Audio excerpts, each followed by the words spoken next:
Hey guys, Punk here. I wanted to hit you guys with my first conclusion video on the compression testing. The discussion kind of got to a good point here. And, actually, I'm going to grab some paintballs here to show you what's up when we do the compression testing. So, what the first thing we did was I oriented the seam of the ball vertically or horizontally in the data sheets, and crushed them across the whole board, and then we averaged out the strengths in terms of vertical and horizontal and averaged out by paint to see comparatively how strong they are. Now when we're doing compression testing with that machine, I'm going down at 2 inches per minute, so pretty dang slowly. This is to simulate what's called steady state loading, in which the force on the ball is a steady state. It is the same for a long period of time. This models really well things like an underbore, because in an underbore we just kind of have a steady load on all sides of the paintball at any one time. It also is a distributed load testing. We also did a distributed load between 2 autococker bolts to try to see what would happen when we squished it into a taper.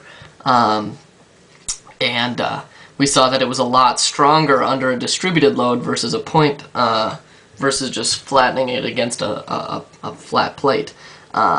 So basically the hypothesis that I put forth in the egg video about compression testing, or about distributed loads and balanced loads and whatnot, it is true. And we got numbers to show it now, which is really interesting. One of the biggest and most interesting parts, I thought, of the test, and this was a big reason why I wanted to do it this way and why I did it this way, because I found out that when we orient the seam of the paintball vertically, it is very, very weak compared to when we load it horizontally, and this would be we're loading from the top and bottom. This is, in my opinion, because when we load it like this, it tends to expand around. There's a fixed amount of volume in it, so when we load it and it deflects, it needs to expand in a certain area, in a certain direction, and it will try to expand around this line here. Well, what happens is the seam of the ball is not nearly as perfect of a polymer.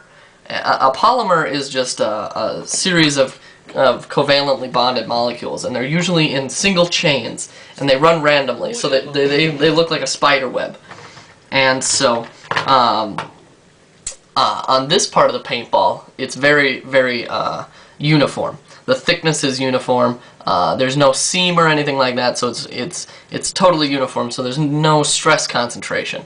But along the seam of the ball, we have kind of this imperfect 2 halves kind of combining into one. It might be thicker there, but first off, the spider web is a lot different looking, and there might be voids in that where those 2 came together, where they didn't quite exactly bond.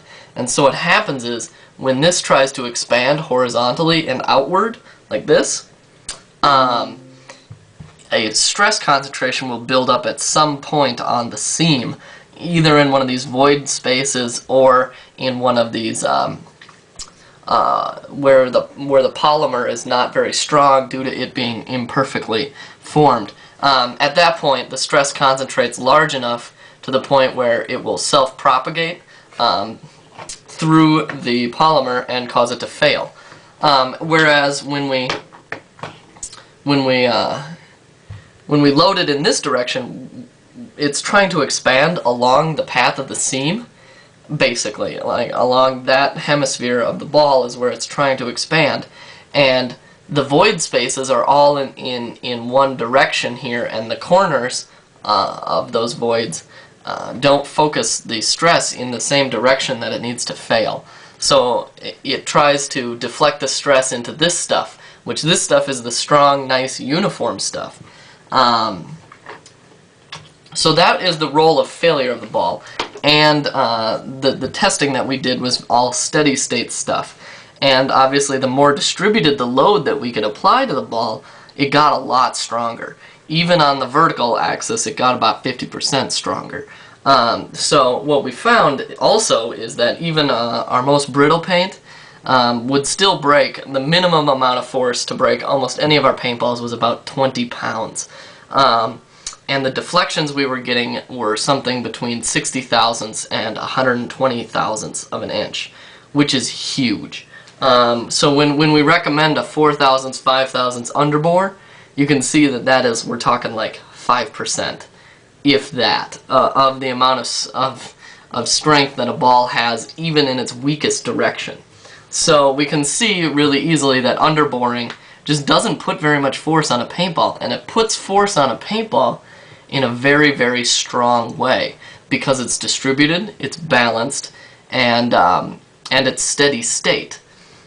So now, the trouble we had now, and what brought this to my attention, is I had some paint outside in the freezing weather at about 0 degrees, and I had some paint in the freezer, and when I crushed them with the compression tester, they got stronger. They actually took generally more force to break the ball when they were cold, which runs contrary to what is common knowledge in paintball.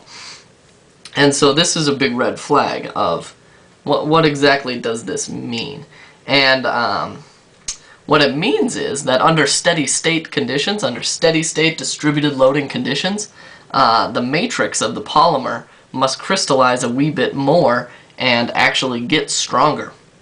Now, what happens in metals, at least, and many things like ceramics, asphalt, cement, composite materials, when things get stronger, they usually get more brittle. So they actually, what we turned into, what the conclusion is that the compression test does not model impact testing well, in which impact testing is when you're gonna see the brittleness. And so, my next video here, and I actually have already posted it on the Punkworks paintball channel, is the rig we used for impact testing. And we did a temperature test based on that, and I'm currently aging some paint in a few different methods to compare to the numbers I got here on that rig. I just ran out of aged paintballs. I didn't think I would need that many. So it was an interesting learning experience because even I was befuddled for a while there as to what exactly was happening when we made our paintballs cold. But I'm pretty confident in that assertion that when the ultimate compressive strength went up, brittleness goes with that. Ductility goes down, brittleness goes up. So actually get more brittle, which means they can't withstand impact testing or impacts well. Now that makes sense because impact is when we shoot each other. Like, that's an impact when it hits me.